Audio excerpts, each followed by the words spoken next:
Hi guys! Welcome sa channel ko. My name is Ria. I hope na lahat kayo ay nasa mabuting kalagayan. In today's video ay magluluto tayo ng masarap at favorite ko talaga na beef pochero.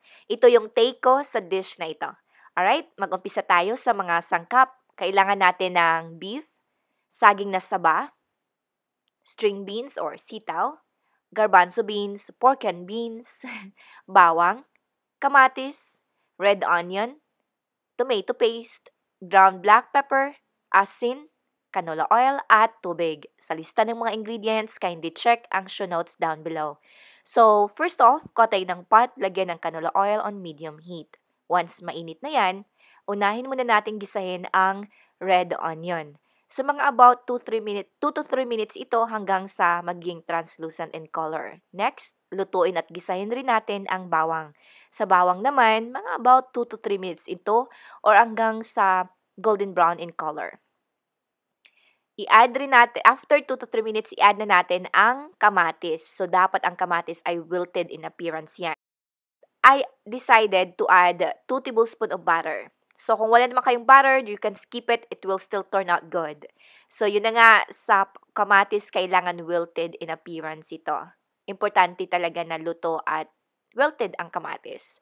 Then, i-add na natin ang tomato paste. Sa tomato paste naman, mga about 2 to 3 minutes ang paghalo at gisa-gisa niyan. Lagyan natin ng konting tubig, haluin na naman.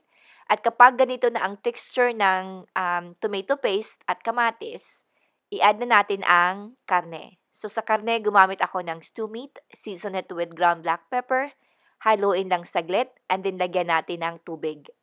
Pakuluan at palambutin natin ito on low heat. So, isi-simmer natin on low heat para tender yung meat. So, kapag medyo malambot na yung karne, doon na tayo magprito ng saging na saba. So in a pan, with canola oil, once mainit na yan, prituin natin ang saging na saba, mga about 3 to 4 minutes on each side, medium heat ito. Once na brown na yan, hindi kailangan fully cooked, iset aside lang muna natin. So after 2 hours, ilagay na natin ang garbanzo beans, sitaw at saka yung pork and beans. Haluin lang saglit. And then, takpan natin ito at lutuin ang string beans mga about 10 minutes. Mga about 10 minutes on medium heat. So, this is what it looks like after 10 minutes. So, haluin lang yan. And then, ilagay na natin yung niluto natin na saging na saba. So, itong sa akin, hindi talaga siya fully cooked. So, tinakpan at niluto ko ito another 5 to 7 minutes yan. And that's it. So, dito, luto na yung saging, luto na rin yung string beans, malambot na yung karne, and then, i-adjust natin ang lasa. So, tikman natin, adjust ang lasa, then, lagyan natin ng asin. So, sa asin, adjust it according to your desired taste. So, ang asin ay para lamang to taste the pochero. So, yun na nga, sa lista naman ng ingredients, nasa description box yan below. And that's it.